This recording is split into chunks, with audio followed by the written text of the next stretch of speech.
ने 8 बजे दुकानें बंद हो रही हैं, इकॉनमी गिरती जा रही है, पाकिस्तान के क्राइसिस मतलब बढ़ते जा रहे हैं। वो जज्बे से हम आगे क्यों नहीं बढ़ पा रहे?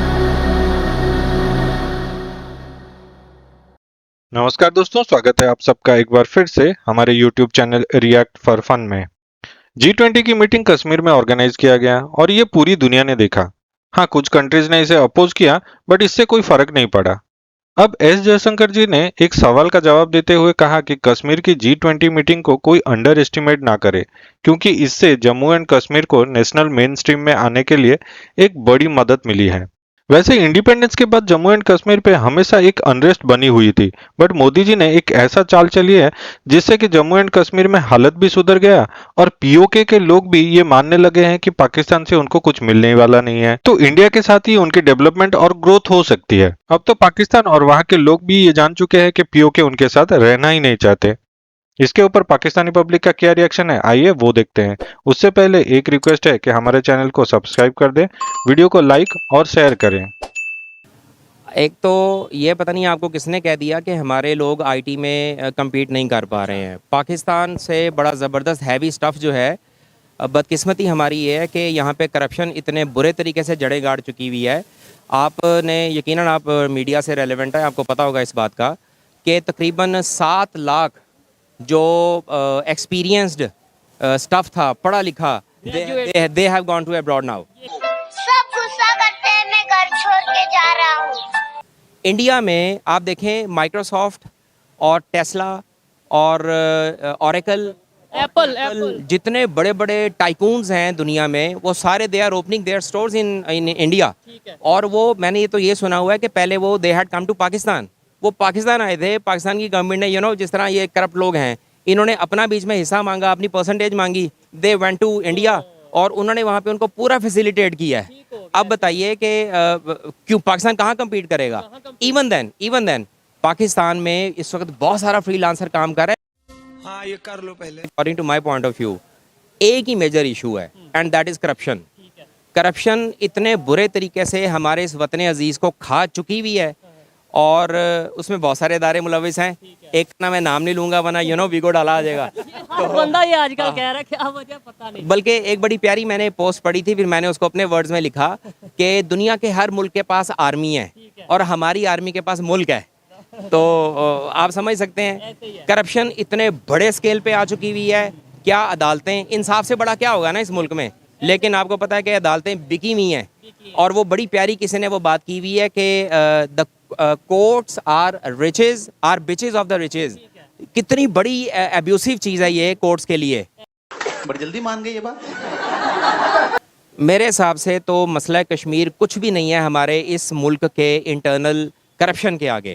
क्योंकि लेट मी से दैट कि अगर आप करप्शन हल कर लेंगे ना समहाउ, किसी भी तरीके से, दुनिया का हर मसला आप फौरी तौर पे हल कर सकते हैं। आज़ाद कश्मीर के कश्मीरी ने ब्लंटली कहना शुरू कर दिया कि हम अकेले ठीक हैं, वी नीड नो पाकिस्तान। क्योंकि ये नारा पिछले 15-20 साल से उन्होंने लगा के क्या खट लिया है? कुछ नहीं। और क्यों नहीं खट सके? क्योंकि वी हैव करप्ट पॉलिटिशियंस। बात वही है, मेरी बात है, मुझे एक ही पॉइंट पे एक चीज़ का यकीन है कि करप्शन इस बुरे तरीके से हमारे अंदर इनकलकेट हो चुकी हुई है कि कोई कुछ नहीं कर सकता।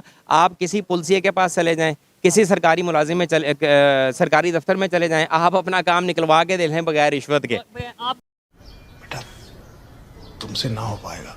सर मेरे ख्याल से पॉलिटिकल स्टेबिलिटी बढ़ी है।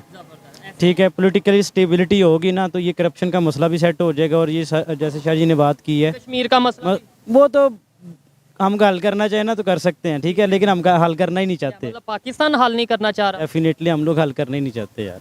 उसी नारे का तो खाते हैं यार, बस ठीक है। बड़ी बड़ी आपने डीप बात की है। गहरी बात की है कि भाई उस नारे का खाते हैं। ये कौन नारा लगवाता होगा? सर मैं नाम नहीं उस डिपार्टमेंट का ले सकता, आप भी अंदर हो जाएंगे, मैं भी। और बात सिर्फ ये है कि वो एक बहुत बड़ा डिपार्टमेंट है, एक बड़ा इदारा है हमारे मुल्क का। यकीन माने उनका जो लोअर स्टाफ है ना, वो वाकई हमारी जान है। वो सरहदें संभाल रहे हैं, वो बेचारे अपनी जब let me dare to say that कि वो अपनी नौकरी से फारिग होकर आर्मी की, वो बेचारे कहीं सिक्योरिटी गार्ड लग जाते हैं, कहीं कुछ लग जाते हैं, छोटे मोटे काम करते हैं। लेकिन जिनके सीने भरे तमगों से और मेडल से भरे हुए होते हैं, वो क्या लग जाते हैं, उनको आता जाता, वो दे आर नॉट टेक्नोक्रेट ना, लेकिन वो किसी भी इदारे का सरबराह लग जाते हैं, या फिर वो बाहर किसी जजीरे में जाकर रेस्ट जजीरे खरीद लेते हैं। तो अभी आपने ताज़ा तरीन वो एक क्लिप देखा हुआ है, तो जब आपने इज्जत ही नहीं खरीदी तो फिर क्या फ़ायदा। गजब बेइज्जती है। कश्मीर जो है ये मल्टीलैटरल इशू है। उसकी वजह ये है कि आज से कई साल पहले यूएन इसके बारे में फैसला दे चुकी हुई है। यूएन की हम भी नहीं मानते ना। हम नहीं, हमने बेसिकली हम ना मानने के लिए भी हिम्मत चाहिए। आपको लगता है कि हमारे पॉलिटिशियंस में हिम्मत होगी इतनी? नहीं मानता, इंडिया नहीं मानता। अब इंडिया से मनवाना पाकिस्तान का भी काम है और अदर जो कंट्रीज़ हैं उनका भी काम है। मैंने जो पढ़ा है उसके मुताबिक यूनाइटेड नेशंस ने ये बोला है कि वहाँ पे इलेक्शन हो और उसके लिए पाकिस्तान अपनी आर्मी यहाँ से हटाए कश्मीर से, और इंडिया वाले भी अपनी आर्मी को कम करें, वहाँ से लेकर वापस जाएं। तो क्या पाकिस्तान आर्मी हटाएगा? पाकिस्तान की आप ये देखिए ना, स्टैटिस्टिक्स मुझे बहुत ज़्यादा अच्छे तरीके से पता नहीं है, लेकिन एक अंदाज़न अगर मैं बात करूं तो इंडिया की बड़ी हैवी आर्टिलरी वहाँ पे मौजूद है, और पाकिस्तान की कितनी आर्मी मौजूद होगी? इंडिया से मेरा ख्याल है कि हाफ से भी हाफ, उसका 20% वहाँ पे मौजूद होगी। फिर ये कि आप कश्मीरियों से अगर एक लफ्ज़ पूछ लें कि पाकिस्तानी आर्मी उन पर जुल्म कर रही है या इंडियन आर्मी बर्बरियत का इजहार कर रही है, उन पर जुल्म कर रही है, क्या मैं पूछ सकता हूँ ये सब क्या हो रहा है? नहीं।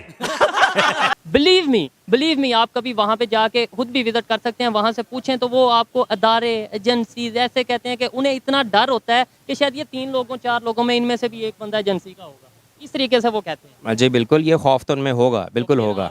कैसे कह सकते हैं? आप कह रहे थे क्या हुए होंगे जब उनके लोग इतने ज़्यादा उठाए गए होंगे, तो यार वो होंगे तो सही ना। मैं पाकिस्तान साइड कश्मीर की बात। हाँ, तो उधर के है ना, ये नॉर्दर्न एरियाज़ की आप बात कर रहे हैं। सबसे बड़ी बात तो पहले लिटरेसी रेट है, पॉलिटिकल इंस्टेबिलिटी है, और जो है वो इंटरनेशनल रिलेशनशिप हमारे अच्छे नहीं है, कश्मीर का इशू है, कई सारे मसले मसाइल हैं।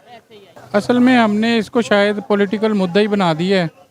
शायद देखने में लगता है कि हम इसे हल करना नहीं चाहते। कोई ऐसी बैठक हमें चाहिए कि जहाँ कोई ना कोई इशू क्रिएट होते रहे, तो हमने इसको एक बैठक ही बना दी है बजाय इसको कि हल करें। देखें, सबसे पहली बात तो ये है कि हमें अवेयरनेस नहीं है उस तरह से। हमें शुरू से ही जो एक माहौल बताया जाता है कि यहाँ पे ये डिस्प्यूट एरिया है, इस तरह है, इन्होंने कब्जा किया हुआ है, जो आपके पास है उसकी डेवलपमेंट के लिए कुछ नहीं किया जाता। जोर जोर से बोल के लोगों को स्कीमें बता दे।